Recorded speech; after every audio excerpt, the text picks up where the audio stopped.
Olá, tudo bem?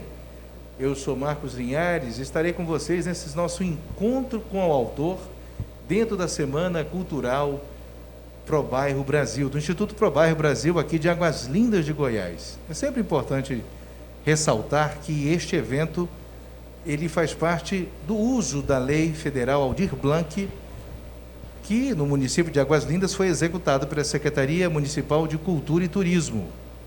E hoje recebemos aqui, eu como escritor, muito honrado estou, em receber 3 colegas escritores, todos os 3 da Academia Águas Lindense de Letras, da A-Letras.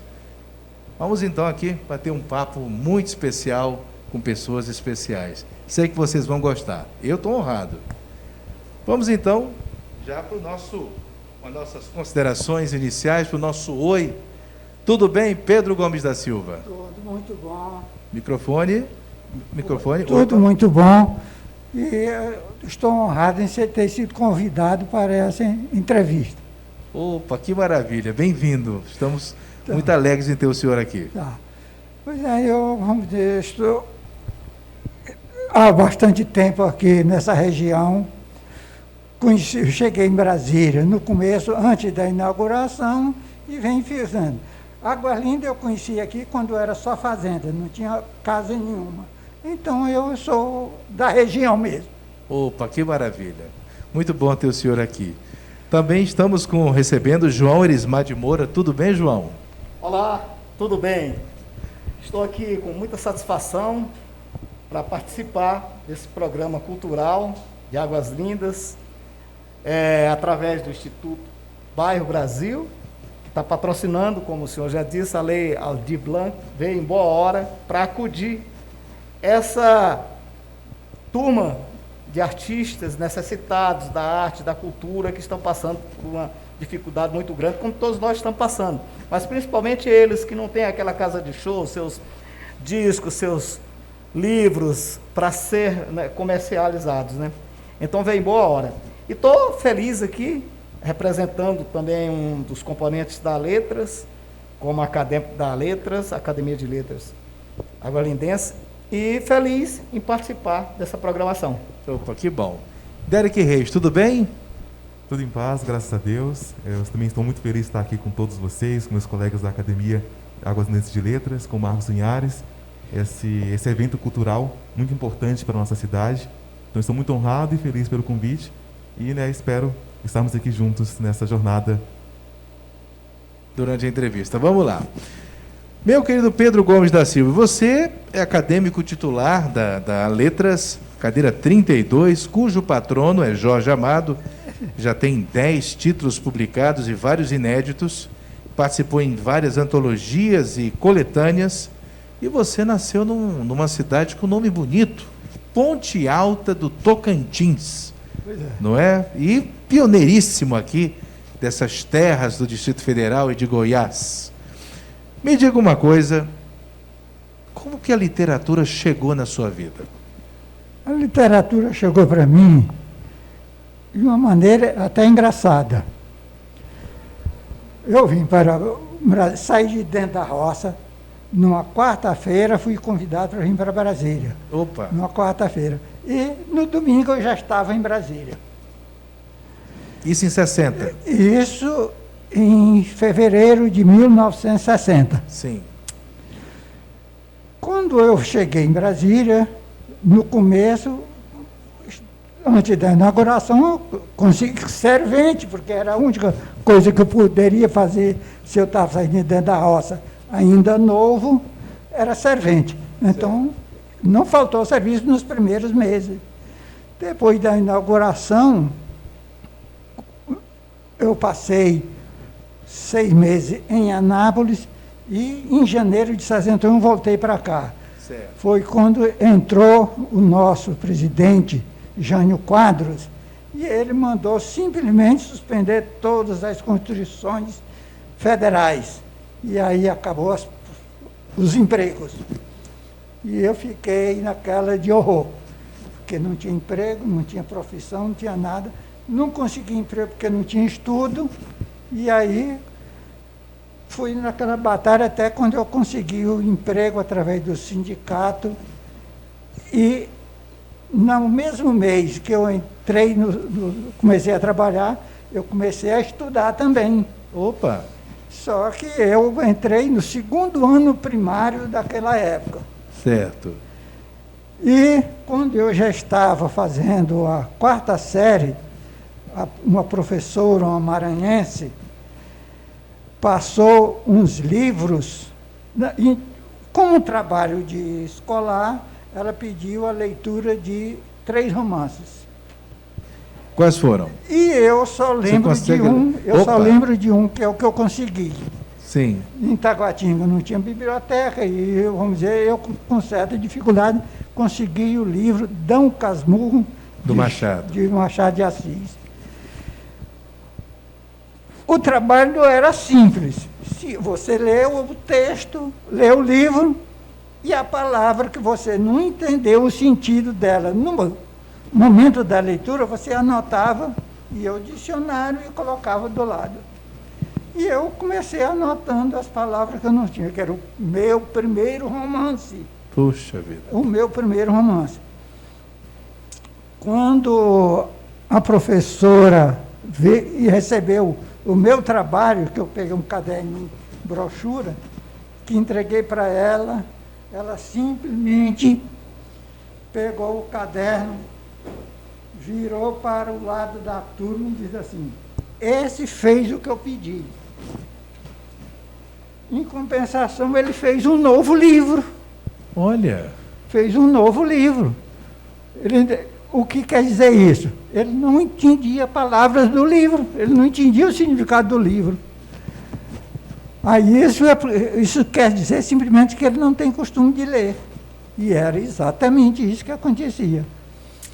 Por causa disso, que ela mostrou, e disse que não ia ter o trabalho de ler, porque sabia que ele estava correto, ela não ia ler, mas já o 10 já estava garantido do trabalho. E com aquilo eu fiquei simplesmente sentido. Eu digo, gente, ela dizer que eu fiz um novo livro, então eu vou estudar. E aí comecei a adquirir livrinhos de bolsa, essas coisas, e fui gostando da história de ler. Depois, em 1968, mais ou menos, eu comecei a rabiscar livros já, história. Opa! Que foi este aqui o primeiro. Opa! Esse aqui, eu escrevi esse livro numa máquina Hamilton, eu encadernei ele em formato de livro em 1970. O Tortura. O Tortura. O Tortura não tem nada a ver com o sistema político do país. Certo. Simplesmente era a maneira que a pessoa se intitulava para os inimigos. Entendi. Ele dizia assim, o Tortura, o Vingador, e sempre, toda carta, todo ano, vamos dizer, ele mandava uma carta para esse pessoal, que era para eles se preparar, que o dia da vingança viria. Puxa até vida. o dia que chegou. Então a história era essa.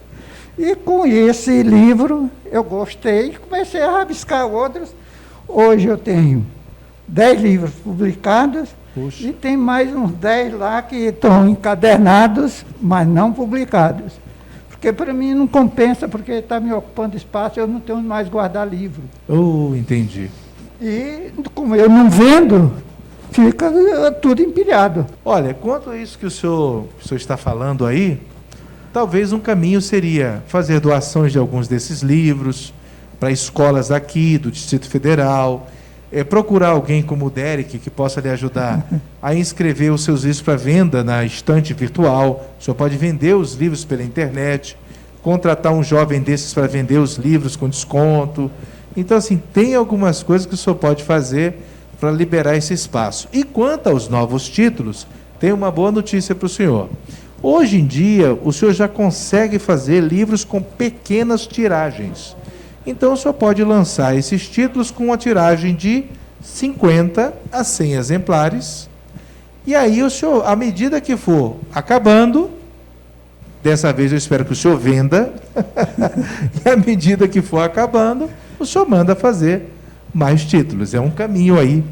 Fica aí a dica. Eu presido o Sindicato dos Escritores do Distrito Federal e todos os dias eu lido com cerca de 200 escritores que trazem algumas dessas dificuldades como o senhor trouxe agora. Então, isso já faz parte do arroz com feijão diário das ligações dos colegas. E funciona, viu? Vai dar certo. Vamos falar aqui agora com o João Erismar de Moura. João Erismar nasceu na terra da minha esposa, no Piauí, né, em Santo Antônio de Lisboa, né? Casado com Ana Maria Silva e tal, com um currículo longo, assim, muito bonito, fez Direito no Uniceub, Administração Escolar e Magistério, pós-graduação em Ciência Política na UNB. Meu Deus do céu, acho que dava para fazer um livro com esse seu currículo aqui. E concurso aprovado em 10 concursos públicos. Rapaz, é coisa demais. Os 40 minutos vai só nesse currículo. Mas escreveu também um monte de livros e está membro também da nossa queridíssima A Letras. E aí, nessa trajetória extensa e tão bonita da sua vida, quem diria, né, que começou como um engraxate fosse longe, né? Você foi dar brilho no sapato de alguém e a sua vida foi que brilhou e iluminou a todo mundo com seus estudos. Como que o livro chegou na tua vida, João? Marcos, você foi muito generoso com o meu currículo e com a minha pessoa. E me fez lembrar uma figura ímpar que me ajudou bastante, foi meu avô, fui criado até os 12 anos de idade por ele, lá no interior do Piauí. Diz o nome dele. Francisco Rodrigues de Sales. Oh, que maravilha. Conhecido como Xodó. Opa! Uma das cabeças mais pensantes e inteligentes que eu já conheci. Virou o xodó da entrevista de hoje. E o apelido dele, Xodó, exatamente era por isso. Então, eu devo muito a ele essa parte cultural e intelectual na minha vida. E você acabou de falar uma coisa aí, que eu lembrei que quando eu saí, ele bateu na minha cabeça e falou assim: vai, meu filho, meu neto, filho e neto considerava, né? Vai vencer na vida em Brasília. Olha, aquilo ali para mim foi o maior incentivo e estímulo que eu já recebi na minha vida. Eu tinha 12 anos de idade, né? E posso dizer que eu venci. Pode, assim, você é um vencedor. Venci. Comecei como engraxado, se eu for contar minha história aqui. Minha filha que é advogada, né? Eu também sou, mas ela é mais advogada do que eu. Porque ela nasceu para ser advogada, eu nasci para ser servidor público. Ela sempre fala: pai, está na hora de você escrever sua autobiografia. Opa! Pai, tem história aí que depois você vai esquecer. Pai, escreve, mas meus livros, na maioria, são autobiográficos. De qualquer maneira, eu escrevo alguma coisa sobre a minha vida, né? A partir da minha vinda para Brasília, que foram 13 dias de viagem, 13 dias de viagem. Aí você vai falar, veio de pau de arara. Eu vim de paus de arara, porque quebrava, aí vinha mudava para outro. Chegamos aqui, meu pai. Heróis. Na verdade, heróis, né? E aí comecei do nada, comecei meu primeiro ano primário, professor Pedro. Primeiro ano primário aqui, em 1962 também, em Sobradinho. Sobradinho foi a cidade que eu me criei. E aí eu estou do lado aqui de intelectual, sabedoria, quase da minha idade também, mas a gente se espelha nele, e de um jovem, o Derek, que a gente também tem admiração. Como você falou, jovens têm uma facilidade maior de conceber hoje em dia as mudanças comportamentais do mundo, né? É verdade. Então, voltando ao livro, eu aprendi a ler sem ir à escola. Meu avô, naquela época, na década de 50, era vereador da cidade de Picos, que é essa região onde eu nasci, e ele recebia o Cruzeiro, a Manchete, e o Jornal do Comércio com 2 M's, nunca esqueça isso, do Pernambuco. De Pernambuco. O jornal da época. Né? Dos Diários Associados. Exatamente. Eu consegui a ler, só letra de imprensa, né? Mas escrever não conseguia. Então, comecei lá em Sobradinho, primeiro ano primário, 1962, minha professora Maria da Purificação dos Santos, gosto de lembrar sempre o nome dela, está no céu, sergipana, que me incentivou, deu mais um impulso na minha vida. E a partir daí eu comecei a queimar etapas, sabe? Pular degraus na minha vida, porque eu já estava atrasado. Com 12 anos e meio é que comecei a estudar. Terminei meu curso superior, meu primeiro curso superior, para você ter uma ideia, com 26 anos. Imagina o que eu fiz, dos 12 e meio para 26 para conseguir. Você foi rápido. E aí, fazendo concurso e tal, meu primeiro emprego foi de uma tristeza muito grande que eu guardo como assim. Foi um estímulo também, porque não era a minha praia, então eu já saí fora.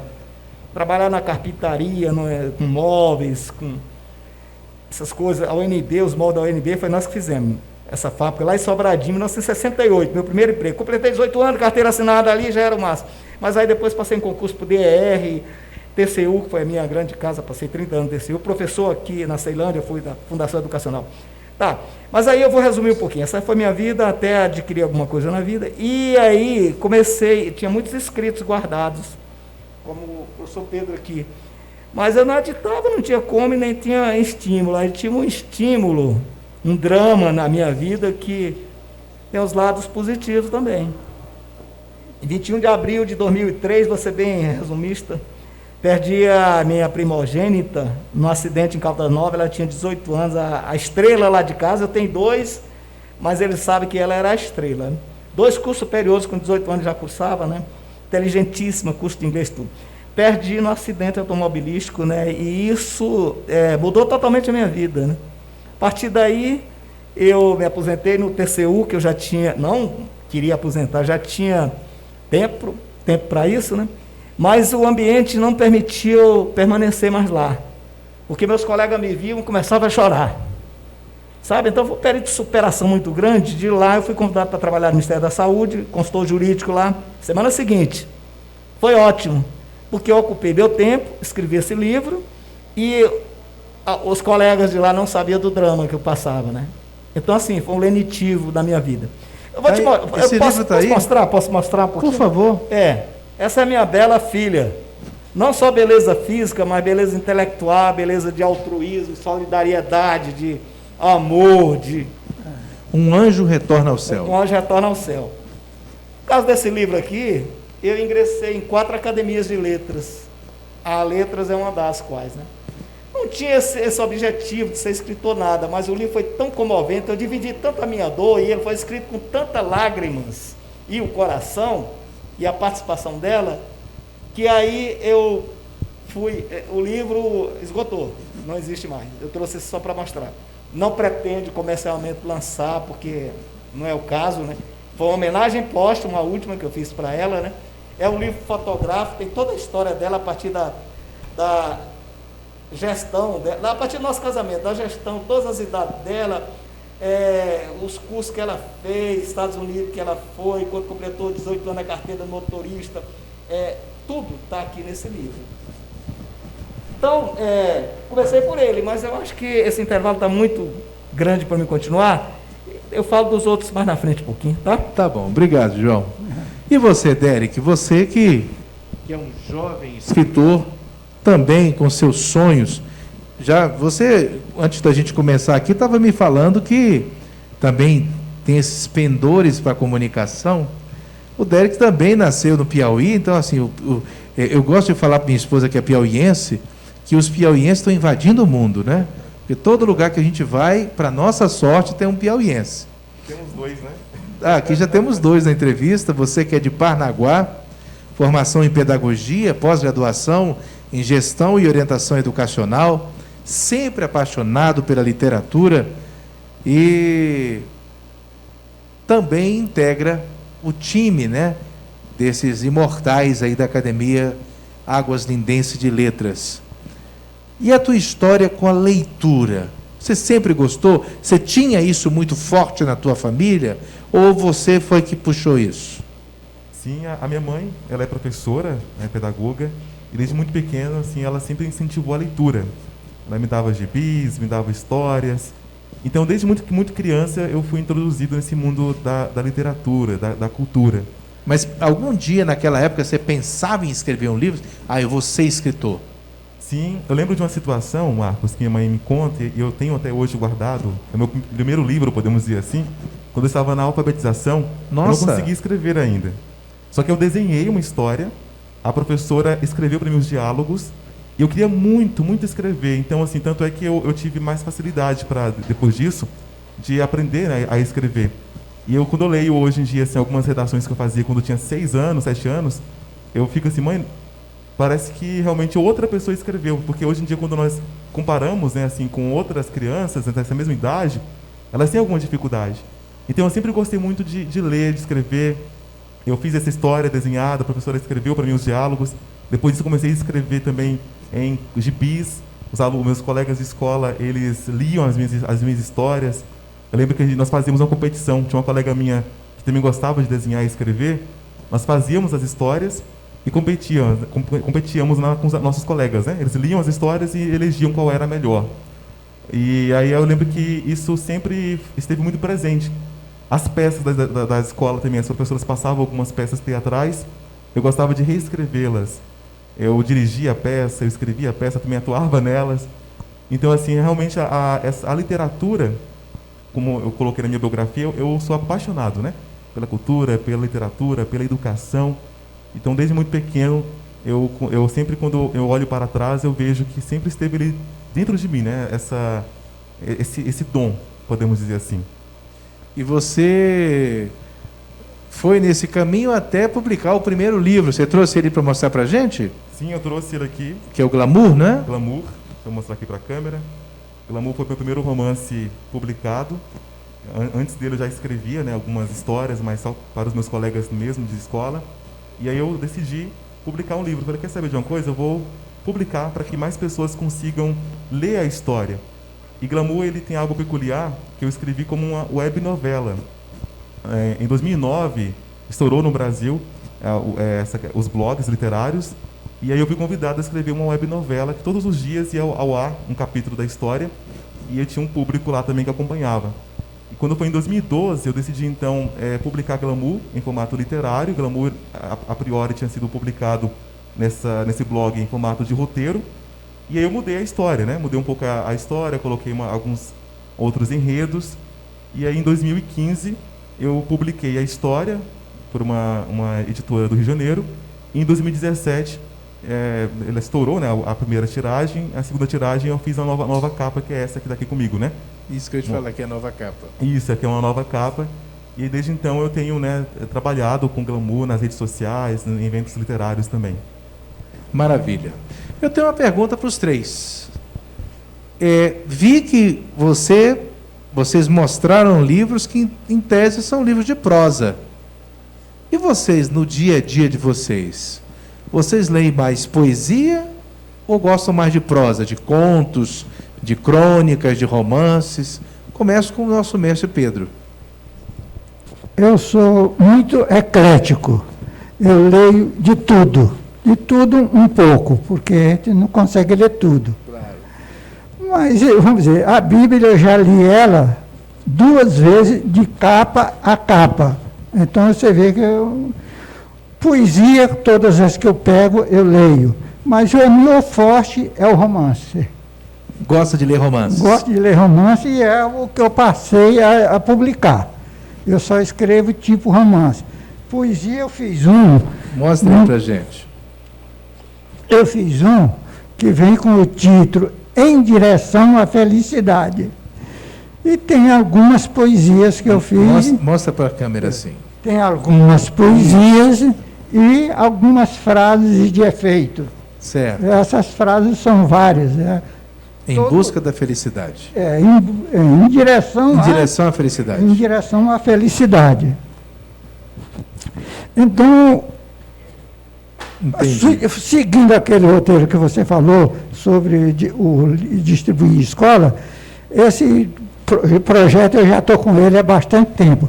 Esse ano mesmo eu já entreguei 5 coleções completas para andar nessa biblioteca.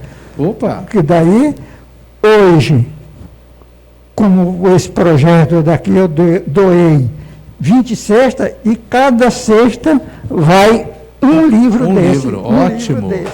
E esses aqui eu trouxe, que eu vou deixar ali com o Rômulo, que é para ele fazer doação para alguma autoridade, algum convidado. O senhor não vende os livros, né, mestre? Não, ultimamente eu não vendo nenhum. Estou doando todos. Eu quero desocupar o espaço. Entendi. Entendi. Tá bom. E você, Elismar? Como é que está a tua leitura hoje em dia? A cultura, para mim, ela é muito abrangente. A minha paixão maior é a música. Eu nasci criança acompanhando a música, sou pesquisador da música. Toco 2 instrumentos, amadoristicamente, né? Teclado e violão. Mas a poesia que eu gosto é aquela poesia mais antiga, aquela poesia mais concretista. Gonçalves Dias, Fagundes Varela, Casimiro de Abreu, que é o grande poeta maior para mim, né? Então, essa poesia que eu estudei na época, do colégio, ginásio, essa poesia eu gostava. Essa poesia moderna, eu não entendo, eu tenho dificuldade em entender, sou muito humilde para dizer isso. E quando você não gosta, é igual a música sertaneja, que eu até brinco assim, música sertaneja, eu não gosto, aí eu digo, eu não gosto porque eu não conheço. Quando você não conhece, você não gosta. Eu não estou falando que é ruim, eu não gosto porque eu não conheço a fundo. Agora, eu sou cronista, memorialista, historiador, é o que eu gosto, eu me encontro. Contos, já escrevi alguns, tenho dificuldades. Agora, a crônica é comigo. Se você me falar assim, escreve ali sobre a minha máscara branca, aí eu escrevo um livro sobre tua máscara branca. Entendi. Eu nasci para ser cronista, e é o que eu gosto. Eu vou continuar aqui mostrando um pouquinho dos meus livros, aproveitando o embalo. Sim. O meu segundo livro foi esse aqui, ó. Essas mulheres maravilhosas. Essas mulheres maravilhosas. Aí estão... Mostra para ali, ó. Estão minha esposa, meu anjo, minha filha que está com Deus, e minha filha mais nova, essa que eu falei que é advogada, né? Então, eu sempre digo que eu tenho uma dependência muito grande das mulheres. Esse livro foi dedicado a elas, essas mulheres maravilhosas. Esse livro foi o segundo, né? Fiquei empolgado, escrevi o primeiro, todo mundo comprou o lançamento aqui no Piauí e no Maranhão. Aí veio o segundo. Esse segundo, então, eu presto homenagens a partir da parteira lá do interior do Piauí, que as pessoas nem sabem o que é hoje em dia, mas que eu devo favores a ela. Todas as mulheres que me ajudaram na minha vida, possivelmente estão citadas aqui. Aí vem as principais, logo, minha mãe, minha avó, minhas filhas, minha esposa, meus colegas de trabalho, são citadas algumas. E também as maiores cantoras brasileiras, presto homenagem a algumas, a Elis Regina, Nara, as que eu gosto mais, né? Começa com a parte religiosa, a partir de Nossa Senhora, depois Madre Teresa de Calcutá, Irmã Dulce, que aqui eu coloco um capítulo em 2014. Uma possível santa brasileira, colocando a relação, e foi. Quer dizer, eu me sinto honrado em ter, não é prenúncio, mas estava muito parecido que ela ia ser, mas foi. Aí depois vem Santa Rita de Cássia, aí vem as homenageadas. Se você pesquisar, você vai ver quem foi a primeira ministra no Brasil. Mas se você for falar o livro todinho, a gente não faz, o nosso tempo esgota, Elismar. Pelo amor de Deus, vamos lá. Você está com 20 títulos, aí você falar, se você for explicar o livro todinho, acabou o tempo. Deixa um espaço para mim também, né? Então esse livro é dedicado às mulheres. Não, certo, certo. Não, os outros vão ser rapidinho. Vamos lá. Esse segundo... Porque senão você vai passar aqui 1 hora falando só do livro das mulheres. Eu já vi que tu gosta muito de mulher, eu também. Mas nós temos tempo, Elismar. Das mulheres.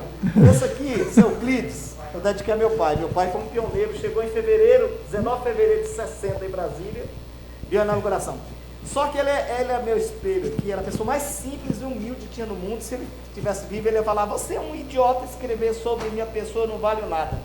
Mas é homenagem aos conquistadores de Brasília. Perfeito. Desbravadores, sabe? Então eu cito toda a história de Brasília como que ela é. O quarto, para resumir, é esse aqui. O último.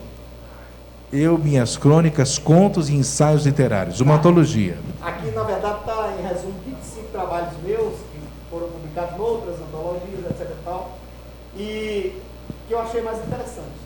Aí depois disso, tem várias antologias aqui que eu já participei, tem vários trabalhos escritos, muito sobre música, que eu gosto muito de música, mas que eu estou igual o seu Pedro aqui, eu não pretendo publicar mais.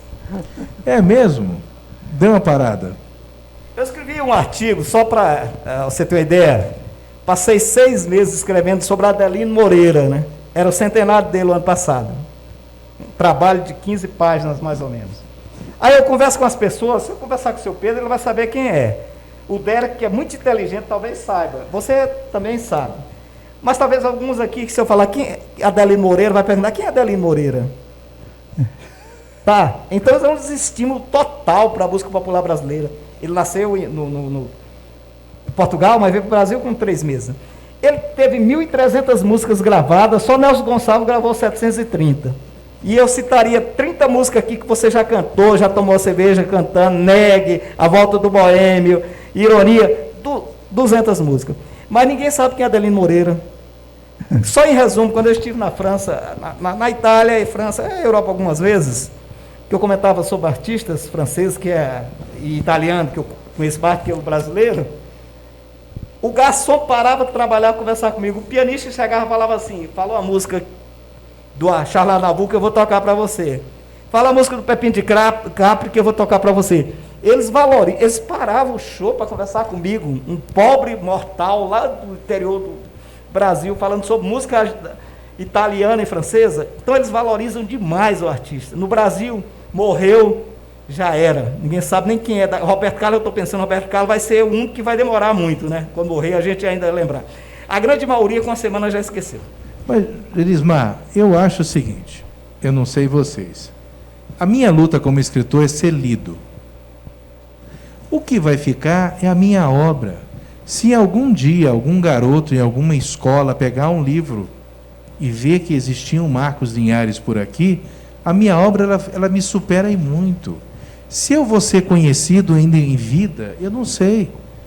Os quadros de o Van Gogh, ele morreu, ele não era brasileiro, ele era holandês, mas ele morreu de fome, ele morreu louco. Então, essa realidade, se você for comprar hoje os Girassóis, que é uma das telas mais famosas de Van Gogh, são milhões de dólares que não chegaram nas mãos do autor. É muito normal esse distanciamento do reconhecimento da obra quando em vida. Alguns conseguem essa façanha, mas eu não sei se é isso que a gente tem que perseguir. Eu acho que a gente tem que perseguir é entregar o melhor de nós.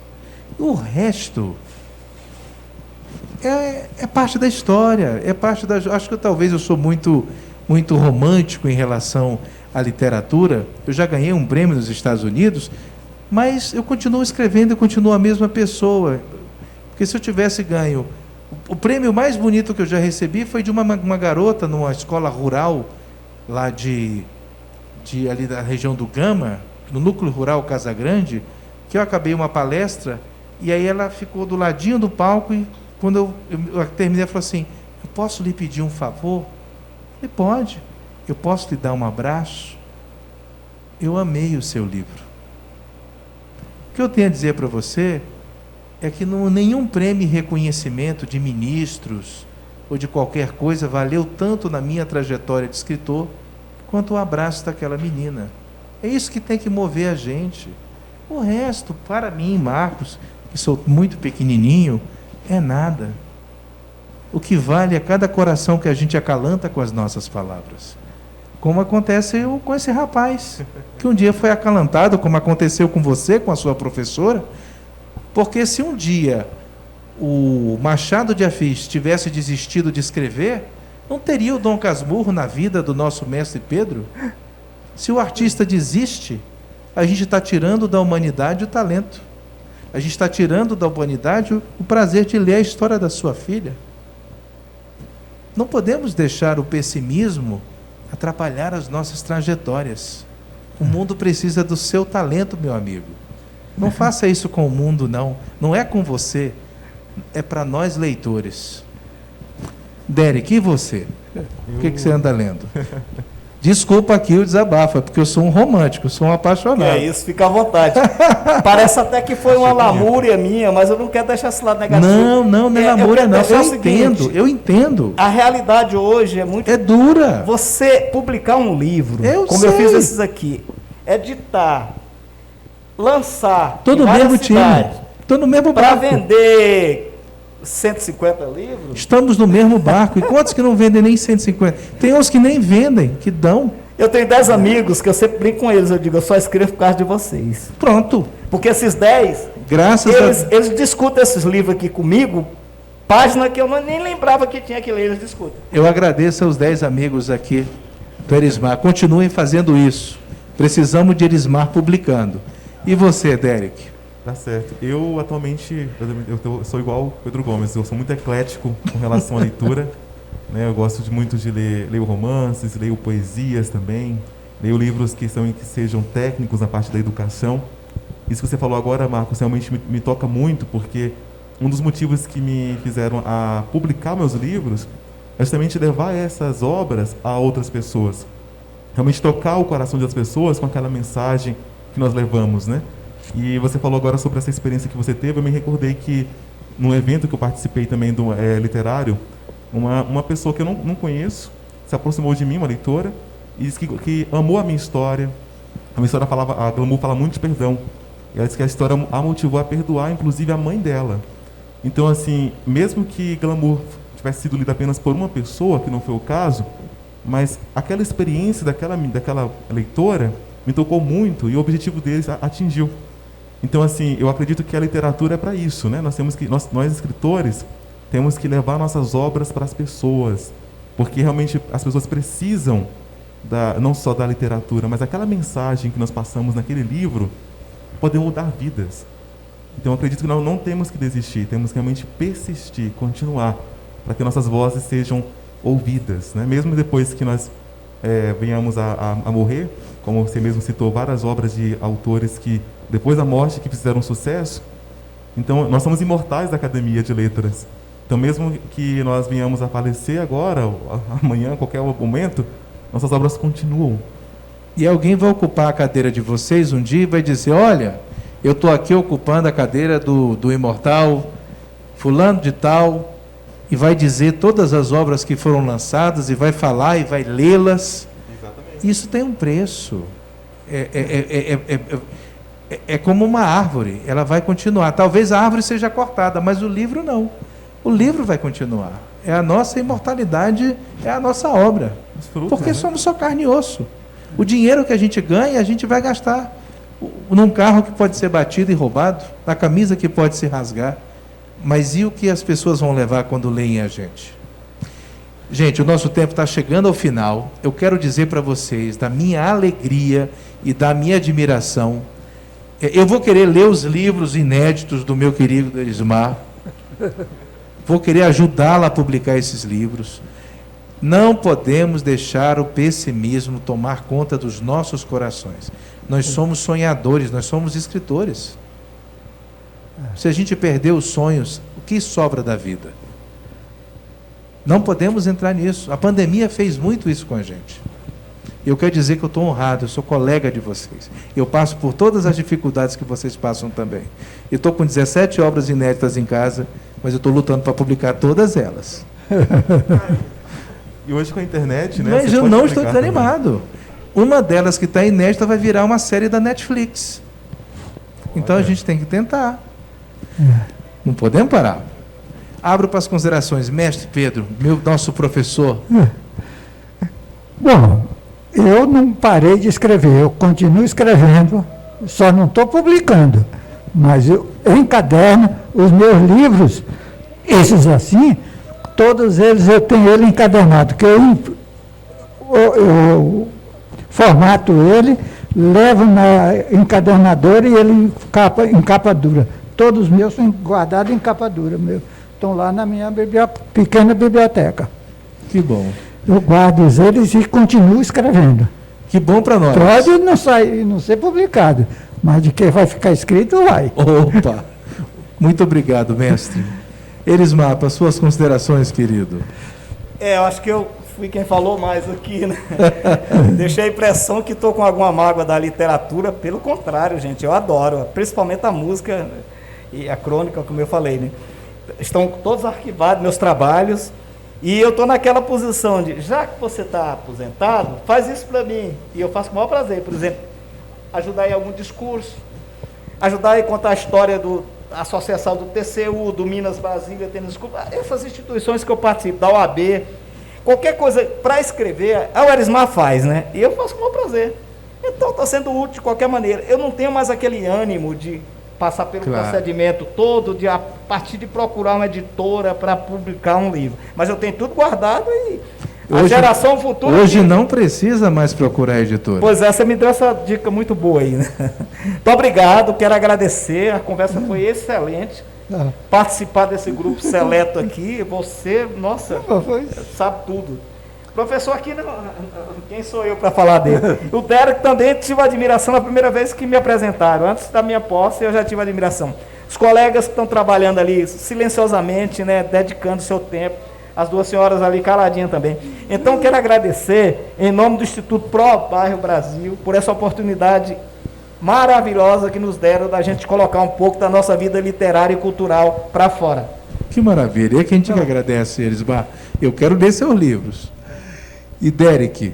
Agradeço imensamente também o convite do Instituto Pro Bairro. Agradeço a todo mundo que está nos assistindo agora também. Um privilégio para mim estar aqui junto com esses escritores aqui saudosos. Também agradeço estar aqui mais uma vez com o querido Marcos Linhares. Aprendi muito com vocês aqui. E faço o convite a quem nos escuta também a me seguir nas redes sociais, @escritor Derek Reis. Lá também publico poesias, contos e também tenho o Wattpad. Meu novo livro, Um Certo Abordache, também está sendo publicado no Wattpad para leitura. Então vocês procurarem o Wattpad, Derek Reis, Um Certo Abordache. Muito obrigado. Eu que agradeço em nome do Instituto Pro Bairro Brasil, a participação de vocês na Semana Cultural. Longa vida a vocês, as obras, a vida de vocês, a letras, essa instituição tão importante. Águas Lindas precisa da resistência de vocês. Águas Lindas é uma cidade, como muitos municípios brasileiros, que sofrem muito com, às vezes, e isso repetidamente, o problema do não reconhecimento do valor, do talento dos seus artistas, quanto mais dos seus escritores. Temos que lutar para que mais crianças, mais jovens, sejam picados, sejam contaminados com o vírus da literatura. Fiquem bem. Muito obrigado a você que nos acompanhou e até o nosso próximo encontro.